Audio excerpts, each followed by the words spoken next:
Welcome to today's show. The technique I'll be showing you today is collage stamping. This is used to actually create your own pattern paper for all of your layouts. So let's get started.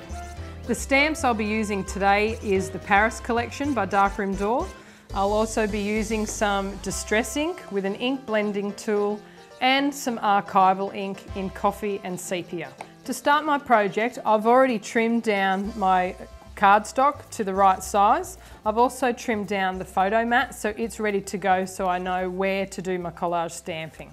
So I'm just going to choose some stamps. The Paris collection from Darkroom Door actually includes quite a lot of stamps that are really suitable for the collage technique. I'm just going to be using various different ones from all of the stamp sets. When you're using larger stamps, it's really good to stick the stamp down first and then apply the ink to the top. This way you can actually see where the ink is and make sure that the whole thing is inked up. And this is just a little technique. I want to actually start with a soft layer. So I'm going to stamp off first and then stamp onto my cardstock. Stamping off and then just stamping onto the actual cardstock. So I'm just going to change stamps. And then I'll use the coffee ink pad. I'm just going to stamp straight onto the cardstock for this one. I just want the full ink coverage. And as you can see, I'm just randomly stamping this anywhere onto the cardstock. The trick is you don't want to think too much when you're doing this. You just want to grab your stamps and then whack them down. I'm just using two different colours. One of the tricks about actually creating an effective collage background is to not make it too busy, because the actual collage itself will be busy enough. So I'm just toning it down by just using two ink colours. This time it's just the sepia and the coffee archival ink. Now the reason I'm using an archival ink is because it's an oil-based ink pad which will retain all of the detail in the stamps. As you can see, I've used my photo mat just sitting onto the cardstock, so therefore I'm not stamping the collage background behind it. So I'm just using that as a guide. So I know that I'm going to be showing a little bit of the sides, so I'm just going to stamp a little bit down the sides so they're completely covered. As you can also see, there's quite a lot of great little small stamps in the Paris collection by Darkroom Door, and I'm just now going to add a few little of the smaller stamps that actually fill in any little holes that are existing here in your stamping. And while I'm using the Paris collection for, this, which is great for journey layouts or any sort of travel themed layouts, just remember that any stamping would actually work well with this technique. So you could use flowers or anything else. Doesn't matter what stamps you use.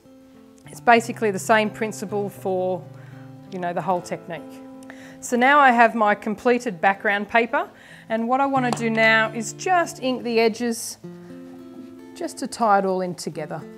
So I'm just using a little bit of brushed corduroy distress ink and just sponging the ink tool onto the ink pad, and then again starting from the outside on the non-stick craft sheet and just gently working your way in.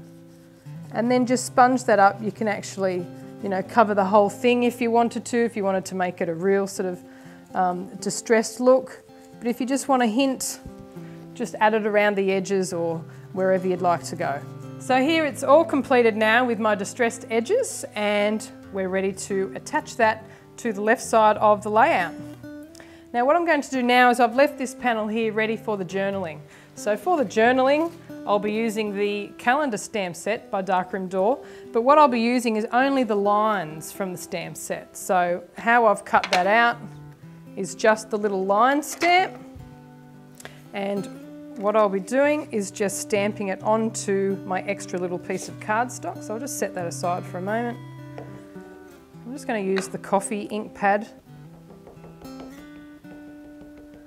and just inking that up.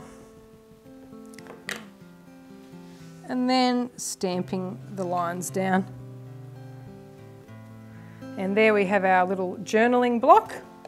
And again, just to tie it in with the actual pattern paper piece that we've created, the collage stamping, I'm just going to ink up the edges here with the brushed corduroy ink pad. So I've completed my little journaling panel, so it's ready to adhere to your layout, and then you can write on all of your story. What I need to do now is just create the title. Now what I'm using is a product called Grunge board. It's a paper-based board, and I'm just using the little alphabet ones. This is a product by Tim Holtz, and I've just taken out all the little letters and a couple of flourish pieces just to spell the word Paris. Now, as you can see, they're tiny little letters that, you know, when we actually sponge them up, they would be quite hard to keep still. So what I'm doing is I'm just going to place the letter straight onto the ink pad, and then using the ink blending tool, I'm then just going to rub the letter into the ink pad. So here you can see the completed title that is now stuck onto the layout. I've also done it to a couple of the flourishes just to actually add some interest up here to the journaling page. So this is a great way, if you don't have embellishments that actually work with your layouts, that you can create your own pattern paper that'll suit any layout of your choice. Thanks for watching. See you on the next show.